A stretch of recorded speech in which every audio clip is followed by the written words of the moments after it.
बंगाल चुनाव में बीजेपी की जीत तय कर रहे योगी आदित्यनाथ, क्या मोदी शाह से ज्यादा है योगी आदित्यनाथ का जलवा? योगी आदित्यनाथ बना रहे बंगाल में बीजेपी की प्रचंड जीत की भूमिका, और क्या ममता के लिए मोदी से ज्यादा खतरनाक बने योगी आदित्यनाथ? नमस्कार, ये है एनालाइज नाउ। मैं हूं कृष्णा वाजपेयी और आज हम बात करेंगे उत्तर प्रदेश के मुख्यमंत्री योगी आदित्यनाथ की, जो कि बंगाल के विधानसभा चुनाव में बीजेपी के लिए एक अहम फैक्टर साबित हो रहे हैं। और योगी आदित्यनाथ ही ये तय कर रहे हैं कि बंगाल में बीजेपी को केवल जीत न मिले बल्कि महाराष्ट्र और बिहार जैसा प्रचंड बहुमत मिले। बंगाल विधानसभा चुनाव के दौरान उत्तर प्रदेश के मुख्यमंत्री योगी आदित्यनाथ का जो अंदाज देखने को मिला है, उसके चलते ये सवाल खड़े होने लगे हैं कि क्या योगी का जलवा प्रधानमंत्री नरेंद्र मोदी और गृह मंत्री अमित शाह से भी ज़्यादा हो गया है, और क्या योगी आदित्यनाथ मोदी और शाह से आगे निकल गए हैं। और सबसे बड़ा सवाल यही है कि आखिर बंगाल के चुनाव में योगी आदित्यनाथ बीजेपी के लिए सबसे अहम फैक्टर कैसे बन गए हैं। चलिए आपको इसके बारे में विस्तार से बताते हैं। वीडियो शुरू करें उसके पहले हमारे चैनल को सब्सक्राइब कर लीजिए और नए वीडियो की अपडेट सबसे पहले पाने के लिए हमारे चैनल की नोटिफिकेशन सेटिंग ऑन कर लीजिए। आप हमें हमारे व्हाट्सएप चैनल पर फॉलो कर सकते हैं, जिसका लिंक हमने अपने डिस्क्रिप्शन बॉक्स में दिया हुआ है। तो चलिए अब बात करते हैं अपने आज के वीडियो की। पश्चिम बंगाल के विधानसभा चुनाव को लेकर बीजेपी ने इस बार अपनी पूरी ताकत झोंक दी है। बीजेपी किसी भी कीमत पर मुख्यमंत्री ममता बनर्जी को सत्ता से हटाना चाहती है। बीजेपी के फायर ब्रांड नेता बंगाल की धरती पर चुनाव प्रचार में ममता बनर्जी और टीएमसी को कटघरे में खड़ा कर रहे हैं। साल 2021 के बंगाल विधानसभा चुनाव में वोटिंग के बाद ज़बरदस्त हिंसा हुई थी और प्रधानमंत्री नरेंद्र मोदी से लेकर गृह मंत्री अमित शाह तक बंगाल की आम जनता को यह आश्वासन दे रहे हैं कि इस बार वोटिंग के बाद कोई हिंसा नहीं होगी। मोदी शाह का कहना है कि अगर इस बार बंगाल में किसी ने हिंसा करने की कोशिश की तो उसे उल्टा लटका दिया जाएगा। ये बताता है कि ममता बनर्जी की पार्टी टीएमसी को लेकर आम जनता में जो डर है, मोदी शाह की टीम उस डर को जनता के मन से निकालना चाहती है और बीजेपी की अपील का असर साफ दिखाई दे रहा है। पिछले चुनावों के दौरान बंगाल की जनता बोलने से कतराती थी, लेकिन इस बार खुलकर बोल रही है और ये संकेत दे रही है कि बंगाल के चुनाव में बीजेपी की सरकार बनने वाली है।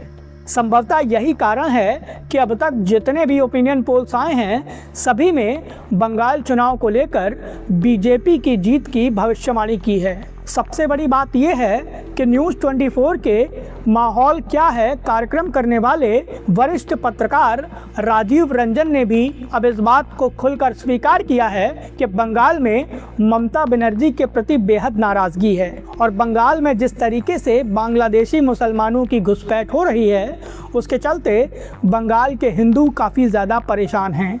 राजीव रंजन ने ये बात साफ कही है कि जैसे 2011 के विधानसभा चुनाव में लेफ्ट के खिलाफ बयार चल रही थी, 2026 में कुछ उसी तरह की बयार ममता बनर्जी के खिलाफ भी दिखाई दे रही है।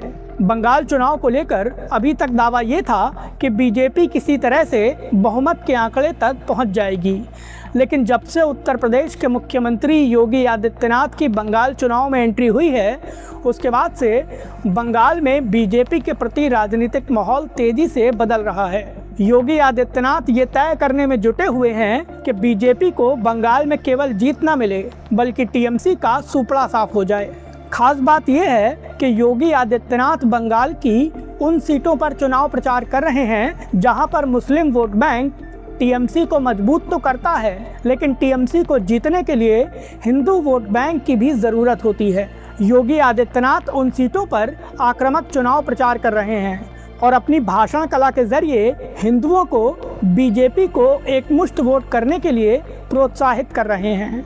आपने वो वीडियो देखा होगा जिसमें टीएमसी सांसद सयानी घोष एक गाना गा रही हैं और वो गाना है दिल में काबा आंखों में मदीना। अगर आपने वो वीडियो नहीं देखा तो एक बार ज़रूर देख लीजिए। पुदीना, फिर दिल लौटाया भी जब पुदीना। सयानी घोष अपने इस काबा और मदीना वाले गाने के ज़रिए बंगाल के मुसलमानों का तुष्टीकरण करने की कोशिश कर रही हैं। उनकी उम्मीद ये है कि मुसलमान इस गाने से प्रभावित होगा और टीएमसी को फिर से वोट करेगा। सयानी घोष ने जो गाना गाया था उसकी वजह से मुसलमान समाज के लोग भले ही खुश हुए हों, लेकिन हिंदुओं में बेहद नाराज़गी थी। हिंदुओं की आवाज़ को और उनके गुस्से को उनकी ही भाषा में बोलने वाला कोई मिल नहीं रहा था, क्योंकि प्रधानमंत्री नरेंद्र मोदी और गृह मंत्री अमित शाह आमतौर पर आक्रामक भाषा का प्रयोग नहीं करते हैं। लेकिन बंगाल में हिंदुओं की बेचैनी पहचानी योगी आदित्यनाथ ने। सीएम योगी ने बंगाल में एक चुनावी रैली के दौरान सयानी घोष के काबा और मदीना वाले गाने का जिक्र कर दिया। योगी आदित्यनाथ ने आक्रामकता के साथ कहा कि बंगाल में काबा या मदीना का जिक्र नहीं होगा, बंगाल में जिक्र केवल मां काली और हर हर महादेव का होगा। योगी आदित्यनाथ ने क्या कहा, ये आप खुद सुन लीजिए। बंगाल की धरती को हमें काबा की धरती नहीं बनने देना है। बंगाल की धरती तो काली की धरती रहेगी, मां काली की धरती, मां दुर्गा की धरती रहेगी, वंदे मातरम की धरती रहेगी और हर हर महादेव का गूंज इस धरा से लगातार चलना चाहिए। सीएम योगी का ये केवल एक बयान नहीं है, क्योंकि बंगाल में विधानसभा चुनाव के लिए प्रचार के दौरान योगी आदित्यनाथ ने हिंदुओं को जगाने के लिए ऐसे ही भाषणों का इस्तेमाल किया है और इसके चलते ममता बनर्जी और टीएमसी के खिलाफ हिंदुओं का गुस्सा और ज़्यादा आक्रामक हो गया है। इसीलिए योगी आदित्यनाथ का बंगाल के चुनाव में उतरना तृणमूल कांग्रेस के लिए एक बहुत बड़ा झटका माना जा रहा है। योगी आदित्यनाथ उन सीटों पर चुनाव प्रचार कर रहे हैं जहां पर मुसलमानों की आबादी 20 से 30% है। मतलब ये कि मुसलमान समाज के लोग टीएमसी को जिताने में अहम भूमिका तो निभाते हैं, लेकिन फिर भी टीएमसी को हिंदुओं के वोट बैंक की ज़रूरत होती है। और उन सीटों पर योगी आदित्यनाथ ये बात सुनिश्चित कर रहे हैं कि हिंदू किसी भी कीमत पर टीएमसी को वोट ना करें। और इन सीटों पर अगर हिंदुओं का एकमुश्त वोट बैंक बीजेपी के पास गया तो मुसलमान वोट बैंक कुछ नहीं कर पाएगा। नतीजा ये कि टीएमसी को इन मजबूत सीटों पर भी हार का सामना करना पड़ सकता है। और अगर ऐसा होता है तो बंगाल के इस बार के विधानसभा चुनाव में ममता बनर्जी को केवल मुस्लिम बहुल सीटों का सहारा होगा। कई राजनीतिक विश्लेषकों का अनुमान ये भी है कि योगी आदित्यनाथ की वजह से संभावना ये भी आ सकती है कि टीएमसी बंगाल के चुनाव में 100 सीटों का आंकड़ा भी पार ना कर पाए। जबकि दूसरी ओर योगी आदित्यनाथ हैं जो कि ये सुनिश्चित कर रहे हैं कि बंगाल के इस बार के चुनाव में बीजेपी की प्रचंड जीत होनी चाहिए और इसीलिए उन्होंने आक्रामक चुनाव प्रचार की कमान अपने हाथ में ले रखी है। बंगाल में योगी आदित्यनाथ की रैलियों में हिंदुओं की जमकर भीड़ दिख रही है और हिंदू समाज के लोग योगी आदित्यनाथ को हिंदुत्व के प्रतीक के तौर पर देख रहे हैं और इसके चलते ही ये सवाल खड़े हो रहे हैं कि क्या प्रधानमंत्री नरेंद्र मोदी और गृह मंत्री अमित शाह जब जातिवाद की राजनीति पर काफ़ी ज़्यादा आगे बढ़ गए हैं तो हिंदुत्व के मुद्दे पर योगी आदित्यनाथ हिंदुओं के लिए एकमात्र विकल्प बचे हैं और इसीलिए हिंदुत्व के मुद्दे पर योगी आदित्यनाथ को बंगाल से भी खुला समर्थन मिल रहा है। शायद यही वजह है कि किसी भी राज्य में विधानसभा का चुनाव होता है तो मुख्यमंत्री योगी आदित्यनाथ को रैलियों, रोड शो और चुनाव प्रचार के लिए ज़रूर बुलाया जाता है और बंगाल चुनाव इसका सबसे बड़ा उदाहरण है। हकीकत ये है कि बंगाल के विधानसभा चुनाव के नतीजों के बाद सबसे ज़्यादा चर्चा योगी आदित्यनाथ की होगी। इसकी पहली वजह यह है कि बंगाल के चुनाव में योगी आदित्यनाथ एक सबसे अहम फैक्टर साबित हो सकते हैं और दूसरी बड़ी वजह यह है कि बंगाल के बाद उत्तर प्रदेश में चुनाव होगा और चुनाव की वजह से बीजेपी का पूरा फोकस उत्तर प्रदेश में शिफ्ट हो जाएगा।